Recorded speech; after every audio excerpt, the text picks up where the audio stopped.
거기에 아직도 코뿔소가 살아있을지도 몰라. 뭐 백두산에 호랑이가 살아있을지도 몰라. 비슷한 거겠죠. 그 얘기는 코뿔소가 살아있을지도 몰라 라는 말의 의미는 그곳에는 구원에 이르는 길이 살아있을지도 몰라. 근데 이렇게 이제 읽히는 얘기였는데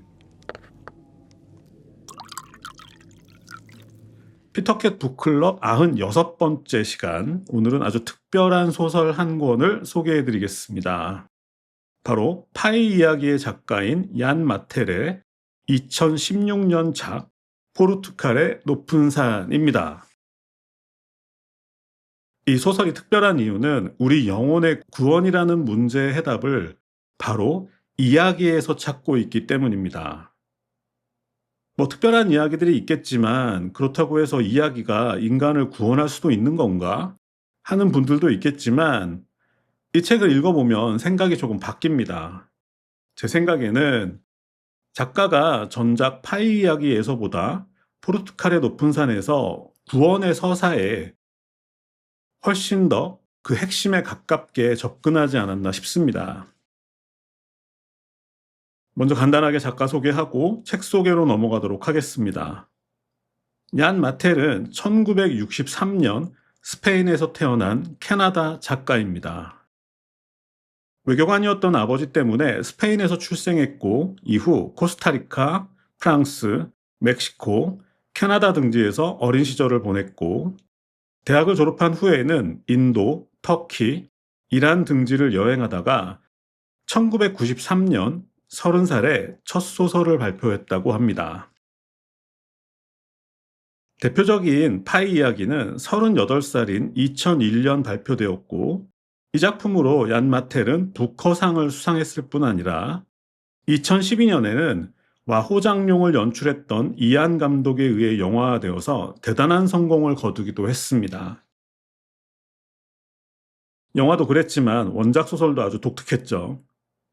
작가가 말하는 구원의 서사가 우리가 흔히 알고 있는 것과는 많이 달랐기 때문인데 어떤 특정 종교의 메시지를 그대로 따르는 것이 아니라 기독교와 힌두교, 이슬람교 등 세상 모든 종교가 공통적으로 지니고 있는 메시지들을 소설을 통해 통합하고자 했기 때문인데 그래서 사실 파이 이야기는 그런 부분들이 조금 복잡하기도 했었죠. 하지만 이 작품에서는 확실히 정리되었다는 느낌이 드는 것 같습니다. 자, 이 작품은 각기 다르지만 서로 연결되어 있는 3편의 소설이 수록되어 있습니다. 가장 큰 차이점이라면 주요 등장인물이 다르고 또 시대적 배경은 확실히 차이가 나지만 세 작품 모두 아내를 잃은 남자들에 관한 이야기라는 것과 그리고 그 중심에 포르투갈의 높은 산이 자리 잡고 있다는 공통점이 있습니다. 그럼 먼저 가장 중요한 포르투갈의 높은 산에 대해 알아보겠습니다. 포르투갈의 높은 산은 포르투갈 북동부 지역에 있는 일종의 고원지대를 말하는데요. 실제로 높은 산들이 있는 건 아니고 황량한 언덕들이 있고 그 위로 거대한 바위들이 흩어져 있는 그런 장소인 것 같습니다. 척박한 환경이라서 살기에는 힘들었겠지만 그래도 그런 풍경은 왠지 신비한 느낌을 주었을 것 같고 게다가 이곳에는 코뿔소가 살았었다고 합니다. 유럽에 코뿔소가 서식한다는 얘기에 깜짝 놀랐죠.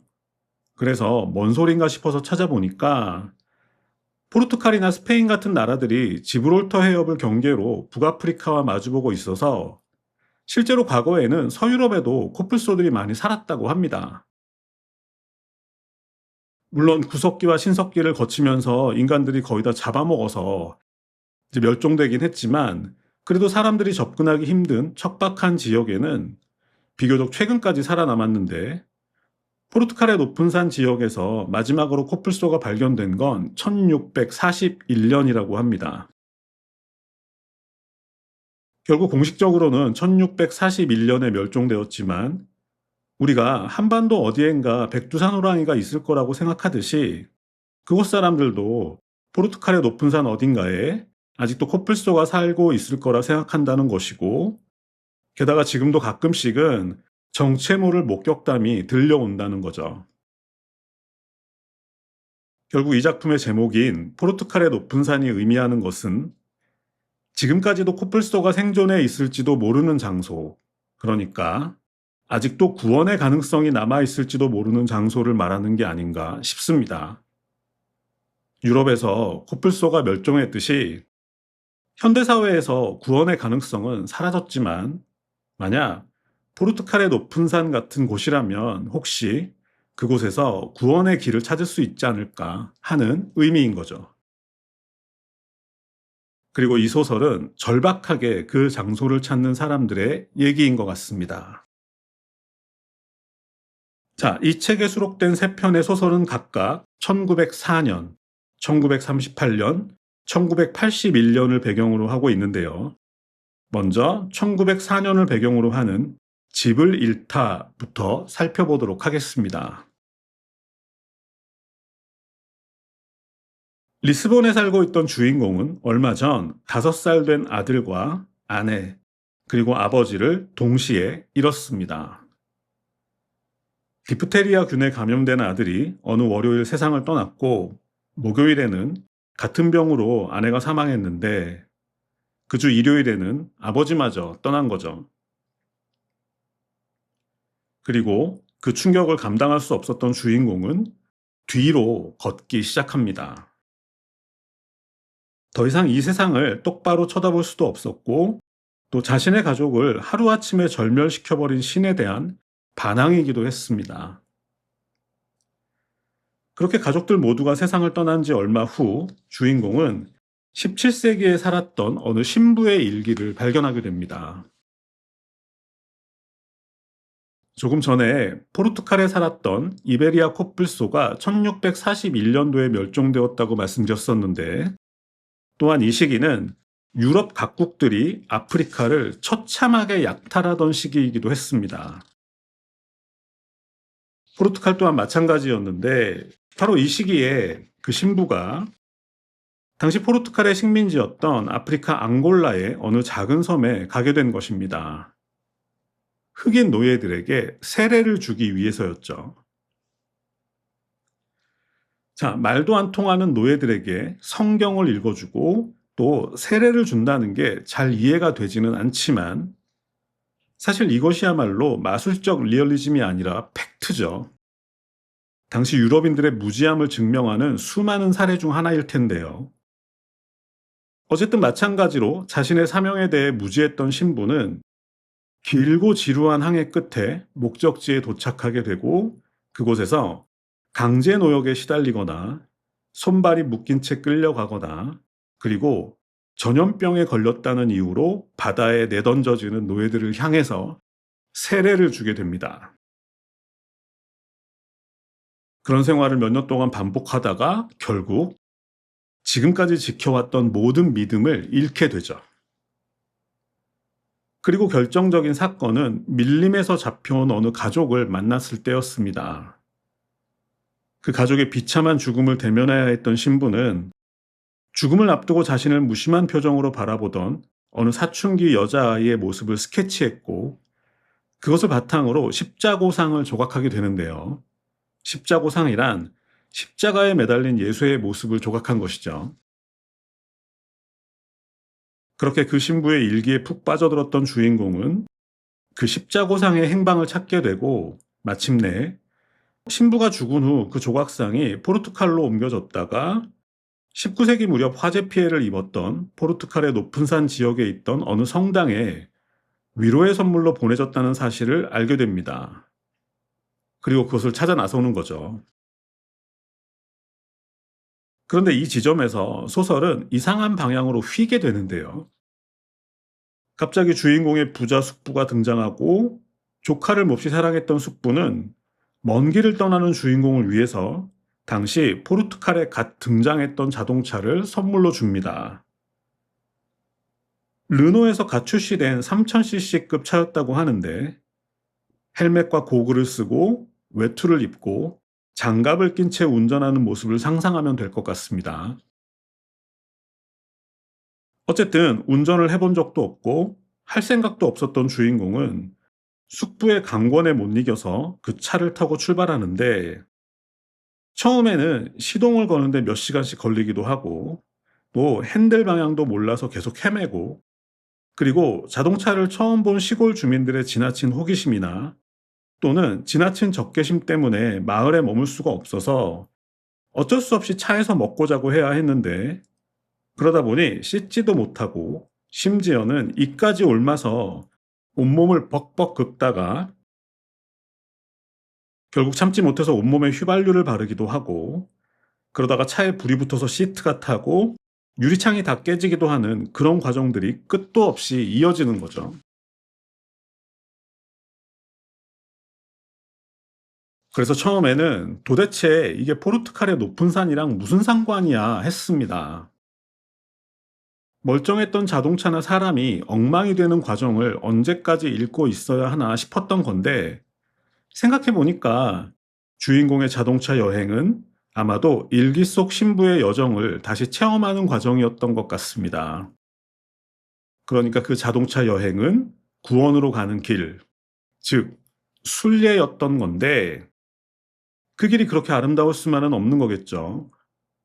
또한, 번쩍이던 자동차가 망가져가는 과정은 현대 문명이 부서지고 부정되는 과정을 표현하고자 했던 것 같은데, 구원에 이르는 길은 그런 것들이 전부 파괴된 다음에야 만날 수 있다는 의미인 것 같습니다. 결국 주인공은 포르투갈의 높은 산에 도착하는 데 성공하는데요. 그런데 어느 시골길에서 잠깐 눈을 붙이고 다시 출발한 주인공은 문득 자동차 본네트에 어떤 아이의 손이 나타나는 걸 보게 되고, 이어서 차가 뭔가를 타고 넘어간다는 느낌을 받게 됩니다. 그래서 서둘러 차를 세우고 보니 실제로 어린 남자아이가 길에 쓰러져 있었는데, 아마도 주인공이 낮잠을 자는 동안 자동차 본네트에 있는 빈 구멍 속에서 놀다가 미처 내리지 못했던 것 같습니다. 지금이라면 엄청난 뺑소니 사건이었겠지만 120년 전 포르투갈의 시골에서는 그런 것도 아니었는지, 어쨌든 주인공은 아이의 시신을 그대로 두고 어느 작은 예배당에 도착해서 그곳에서 신부가 만들었던 십자고상을 발견하게 됩니다. 그 전에 먼저 그에게 예배당 문을 열어준 친절한 부인의 이름이 마리아 도르스 파수스 카스투르라는 이름을 기억해야겠네요. 마침내 찾아낸 십자고상은 일기장에 그려진 스케치와 똑같았습니다. 십자가에 매달려 고통받고 있는 존재는 예수가 아니라 침팬치였죠. 아프리카 밀림에서 붙잡혀온 가족의 정체는 인간이 아니라 침팬치 가족이었던 겁니다. 그것을 처음 표현할 때 작가가 성인 여자, 사춘기 여자 하는 식으로 그 사실을 슬쩍 가렸던 거죠. 자, 십자가에 매달려 고통받고 있는 어느 침팬치 소녀의 모습을 상상해 보시죠. 그리고 이런 문장이 등장합니다. 우리는 진화된 유인원일 뿐 타락한 천사가 아니다. 어쩌면 이 문장은 인간은 유인원보다 더 못한 존재로 진화했다는 역설적인 표현으로 들리는 것도 같습니다. 자, 이렇게 첫 번째 소설이 마무리되고요. 두 번째 소설의 제목은 집으로입니다. 때는 1938년이고 포르투갈의 높은 산 지역에서 가장 가까운 도시인 브라간사의 한 병원이 배경인데요. 주인공 에우제비우 로조라는 부검을 통해서 시신이 어떻게 죽었는지를 밝혀내는 병리학자입니다. 오늘은 1938년의 마지막 날 밤이지만 그는 퇴근하지 않고 사무실에 남아서 밀린 업무들을 처리하고 있었는데, 그런데 밤 10시 반이 되자 그의 아내가 사무실로 찾아오고 그의 얼굴을 보자마자 시편 22편을 읊조립니다. 어찌 나를 멀리하여 돕지 않으시고 내 신음소리를 듣지 아니하십니까? 내가 낮에도 부르짖고 밤에도 잠잠하지 아니하오나 응답하지 않으십니다. 나는 물같이 쏟아졌습니다.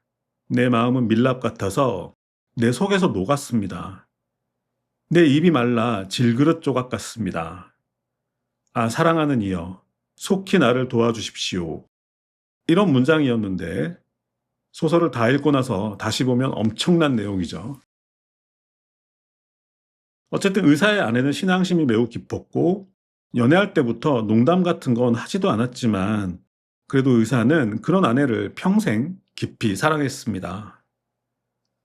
오늘도 아내는 종교에 관한 이야기를 하려고 들린 것이었는데 사실 지금부터 아내가 하는 말이 이 작품의 핵심인 것 같습니다.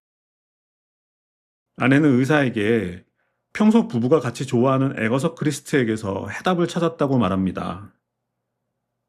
그 말을 종합하면 이런 것이었죠. 당시 유대인들이 원했던 구세주는 군사적인 의미의 메시아였다고 하는데, 그러니까 당시 이스라엘 주변에 있던 이집트나 바빌론, 페르시아, 로마 같은 대제국들을 힘으로 물리칠 수 있는 그런 존재를 원했다는 거죠. 그런데 그들 앞에 실제로 나타난 예수는 그런 군신 같은 존재가 아니라 물을 포도주로 바꾼다거나 병든 사람을 낫게 한다거나 하는 인간의 육신에 관계된 기적들을 일으켰다는 것입니다. 그리고 그 이유는 인간의 육신이야말로 모든 희로애락의 근원이기 때문에 예수는 인간의 외부가 아니라 인간의 가장 연약한 내면에서 그들을 만났다는 것이죠. 그리고 아내의 말은 예수가 무리를 걸었던 기적으로 이어지는데요. 그것은 비유적으로 읽어야 한다는 것입니다. 자, 모든 인간은 물에 가라앉기 마련이죠. 그런데 예수는 물 위에 서 있습니다. 물 아래 가라앉은 사람들의 눈에는 그들의 머리 위로 구원의 빛이 서 있는 모습이 보이겠죠. 그리고 그 빛이 물에 빠진 사람들에게 구원의 손길을 내밀고 있다는 것입니다. 결국 이 일화는 비유로 읽어야 한다는 것인데, 그렇다면 예수가 인간의 육신에 일으킨 기적들도 모두 비유로 해석할 수 있는 것이고, 그렇게 한다면 결국 예수가 일으킨 모든 기적은 단 하나, 즉 육신에서 고통에서 벗어난 영원한 삶을 가리킨다는 것이죠. 결국 이야기가 핵심이라는 것입니다. 예수는 이야기와 함께 왔고 또 영원히 이야기와 함께 할 것이며 인간들은 그 이야기 속에서 언제나 위로와 안식을 얻게 된다는 거죠. 이야기, 곧 소설이겠죠. 소설 속에 위로와 안식이 있고 인간들은 소설을 통해서 구원의 가능성을 놓치지 않을 거라는 의미인 것 같은데요.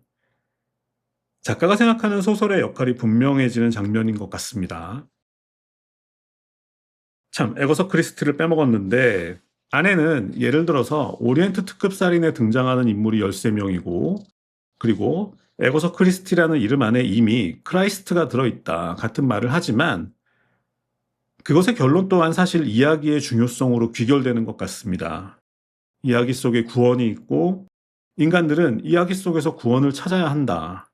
바로 이 작품의 핵심 메시지인 것 같고요. 그리고 이 작품 또한 그 가능성을 탐구하는 작품이었던 거죠. 인간은 이야기를 통해서 구원의 가능성을 탐구할 수 있는가? 그것이 바로 포르투갈의 높은 산을 통해서 얀 마텔이 찾아내고자 했던 길인 것 같습니다. 그리고 다시 이야기가 이어집니다. 아내가 사무실을 나간 후 이번에는 나이든 여자 한 명이 무거운 가방을 들고 찾아왔습니다. 한 해의 마지막 날에 마치 스크루지 영감이 등장하는 크리스마스 캐럴을 보는 것 같은데, 그런데 자신을 포르투갈의 높은 산에서 왔다고 소개한 그녀는 가방 속에 담긴 자기 남편의 시신을 부검해달라고 요청합니다. 조금 전에 병리학자의 역할은 시신의 죽음의 원인을 밝히는 직업이라고 했었죠. 그런데 이 부인이 요구한 것은 남편이 왜 죽었는지가 아니라 어떻게 살았는지를 알고 싶다는 것이었습니다. 그리고 그녀의 이름은 마리아 도르스 파수스 카스투리였습니다. 들어본 이름이죠. 34년이 흘렀습니다. 어쨌든 황당하긴 하지만 방금 전 의사의 아내가 얘기했던 대로 이 이야기 또한 비유로 읽으면 될 것 같은데요. 결국 의사는 남편의 시신을 수술대 위에 눕히고 규정대로 먼저 가슴을 절개하려 하지만 부인은 발바닥 먼저 해달라고 요구합니다. 처음 겪는 경우였겠지만, 하지만 의사는 부인의 요청대로 먼저 발바닥을 절개하는데, 그 절개 부위로 흘러나온 것은 악취나는 허연 덩어리 같은 것이었습니다. 바로 토사물이었죠. 그리고 부인의 설명이 이어지는데, 그들 부부는 포르투갈의 높은 산에 있는 어느 마을에서 같이 자란 사이였고, 자연스럽게 결혼을 했고 평생을 행복하게 살았지만, 다만 자식이 없는 것이 유일한 걱정이었는데, 그러다가 다행스럽게도 아들이 태어나서 그들 부부뿐 아니라 마을의 모든 사람들이 기뻐했는데, 그런데 그 아이가 5살 되던 해 이웃 마을로 일하러 갔던 아빠를 따라갔던 아이가 분명 아빠 근처에서 놀고 있었는데 어느 순간 사라졌고, 결국 그곳에서 몇 킬로미터나 떨어진 길에서 팔다리가 부러지고 가슴에 상처를 입은 채 죽어 있었다는 것입니다. 결국 남편의 발바닥에서 나온 것은 그 사건 뒤로 평생 눌러 참았던 토사물이 어디로 가지 못하고 그대로 발바닥에 쌓였다는 것이고, 그리고 그 후에도 남편의 몸에선 동전이나 장난감, 피리 같은 것들이 계속해서 나왔는데, 그거야말로 남편이 어떻게 살아왔는지를 말해주는 것이었죠. 자, 절개의 마지막은 흉부와 복부였습니다. 의사가 가슴을 절개하자 그곳에는 침팬치 한 마리가 작은 새끼곰을 끌어안고 누워 있었습니다. 아들이 떠난 이후 남편은 아이를 새끼곰이라고 불렀다고 하네요. 그러니까 남편은 평생 가슴속에서 그 새끼곰을 안고 있었던 거죠. 마침내 그 사실을 자신의 두 눈으로 모두 확인한 부인은 이윽고 입고 있던 옷을 전부 벗은 다음 남편의 가슴속 새끼곰을 꼭 안고 있는 침팬치 옆에 조심스럽게 자리를 잡습니다. 그리고 침팬치와 새끼곰을 끌어안으며 의사에게 절개한 부분을 다시 꿰매달라고 부탁하고, 그렇게 봉합이 끝나갈 즈음 희미하게 고마워요 의사 선생님이라고 말합니다. 자, 34년 전 한 아이의 죽음이 이렇게 연결되었습니다. 남편은 그날 자동차를 받고 멀리서 뒤로 걷는 남자를 보았습니다. 아내 또한 교회에서 뒤로 걷는 남자를 위해서 문을 열어주었죠. 그것이 이상하긴 했지만, 하지만 어느 누구도 아이와 자동차를 연결시키지 못했습니다. 아이가 수 킬로미터 밖에서 발견된 것을 누구도 설명하지 못했던 거죠. 자, 이 의사에게는 비서가 한 명 있었습니다. 다음날 아침 그 비서가 출근했을 때 그녀의 눈에 들어온 것은 책상에 침을 흘린 채 잠들어 있는 의사의 모습이었습니다. 그 의사의 아내가 마치 에거서 크리스티의 소설에나 등장할 법한 수수께끼 같은 이유로 세상을 떠난 뒤로 의사는 깊은 시련을 겪고 있는 것 같습니다. 전날 밤 의사가 만났던 아내는 환상이었던 거죠. 그리고 에거서 크리스티의 이야기도 결국 아내가 죽은 원인을 밝히기 위해 에거서 크리스티의 모든 작품을 읽고 또 읽었던 최근의 상황을 말해주는 것이었겠죠. 구원이 있다면 이야기 속에 있다는 말은 또 다른 의미로도 해석될 수 있었던 것입니다. 의사의 경우에는 진짜 에거서 크리스티의 소설에서 구원을 찾으려 했던 거죠. 인간의 죽음의 이유를 밝혀내는 직업을 가진 의사가 정작 자신의 아내가 죽은 이유를 알아내지 못하는 것에 심한 괴로움을 느끼고 있었고, 소설을 통해서라도 그 이유를 알아낼 수 있다면 바로 그것이 그에게는 구원에 이르는 길이었기 때문인 것 같습니다. 이야기 속에 구원에 이르는 길이 있다는 거죠. 제가 이 책을 꼭 소개해야겠다고 생각했던 이유도 바로 그것 때문이었는데, 마지막 3번째 작품도 만만치 않습니다. 3번째 소설의 제목은 집입니다.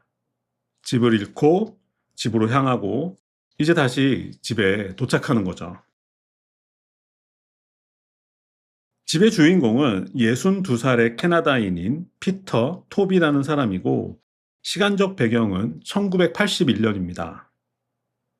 주인공은 변호사 출신으로 지난 19년 동안 토론토에서 하원 의원으로 활동했고 이제는 나이가 들어서 지역구는 다른 사람에게 넘기고 자신은 상원 의원으로 물러났습니다.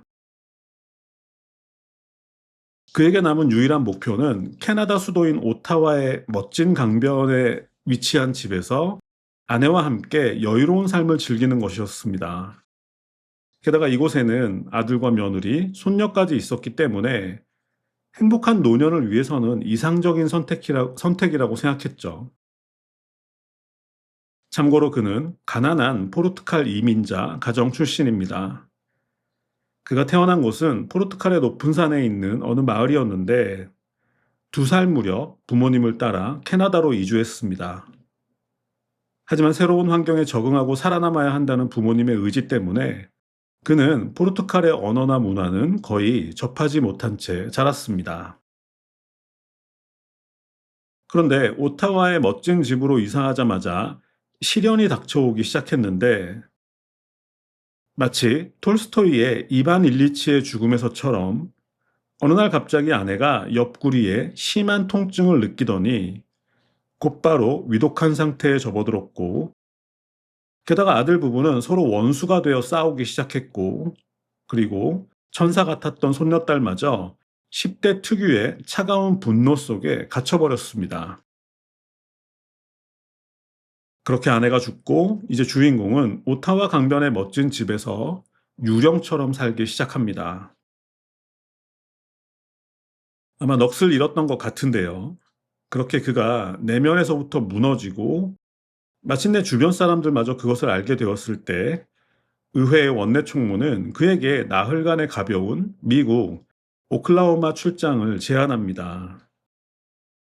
그렇게 오랜만에 편안한 마음으로 사교적인 시간을 보내고 그리고 아무런 일정이 없었던 마지막 날 그는 주변의 동물원을 찾기로 결심하는데 아내가 동물을 무척 좋아했기 때문이죠. 그런데 공교롭게도 오클라호마 동물원은 당시 마침 보수공사 중이어서 주의회의 관계자는 대신 영장류 연구소라는 곳을 알려줍니다. 그렇게 연구소에서 만난 것이 바로 오도라는 이름의 침팬지였죠.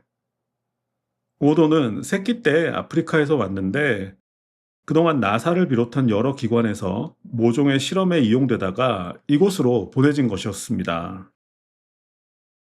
자, 이 지점에서 인간은 진화된 유인원일 뿐 타락한 천사가 아니다 라는 문장이 다시 등장하는데요. 결국 인간과 침팬지가 갈라진 것은 결국 겨우 600만 년밖에 되지 않았고 그 이후 인간은 진화를 계속해 왔지만 그렇게 해서 도달한 결과는 결국 진화된 침팬지에 불과하다는 것. 대신 침팬지는 진화하지 않고 그 자리에 머물렀지만 결국 우리의 과거이자 우리가 떠나온 고향이 되었다는 의미겠죠. 우리는 결국 진화된 침팬지에 불과하다는 것입니다. 어쨌든 우리에 갇혀있는 다른 침팬지들과는 다르게 오도는 느긋하고 부드러운 태도로 주인공을 계속해서 똑바로 바라보았습니다. 그리고 그런 눈길은 아내가 떠난 이후로 누구에게도 받아본 적이 없는 눈길이었습니다. 누군가가 나를 한참 동안이나 똑바로 쳐다봐 준다는 것, 그것이 바로 사랑하는 사람이 곁에 있다는 의미였던 거죠. 결국 주인공은 오도를 데려가기로 결심합니다. 아무런 계획이나 대책도 없었고 캐나다 아파트에서 침팬지와 함께 살아도 되는지도 알지 못했고 또 스스로도 자신이 지금 미친 짓을 하고 있다는 걸 잘 알았지만 그래도 그것은 그렇게 해야만 했던 거죠. 오도는 상실의 구멍에 빠져 있는 자신을 구원해줄 유일한 존재였기 때문입니다. 오도와 함께 생활하는 게 어쩌면 자신이 태어난 고향이라면 가능할지도 모르겠습니다. 그렇게 해서 둘은 포르투갈로 떠나게 됩니다. 오도는 안정제를 맞고 운반용 우리에 갇힌 채 비행기 화물칸에 타고 있고 그리고 주인공은 그 화물칸에서 우리 곁에 앉아서 함께 고향으로 가는 거죠. 그런 과정을 거쳐서 둘은 마침내 포르투갈의 높은 산에 도착했습니다. 다행스럽게도 마을 사람들은 오도에 대해서 거부감을 보이지도 않았고, 게다가 마을 변두리에 위치한 빈집도 구할 수 있었습니다. 그 지역의 전통 가옥은 돌로 만든 2층 구조였는데, 1층에는 가축들이 살고 2층은 사람들이 거주하는 공간인 거죠. 그들이 발견한 집 또한 같은 구조였습니다.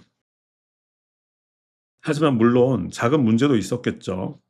전기나 전화가 안 된다는 것이었는데, 그것 때문에 주인공은 잠깐 망설이기도 했지만, 그런데 오도가 그 집을 너무 좋아하는 겁니다.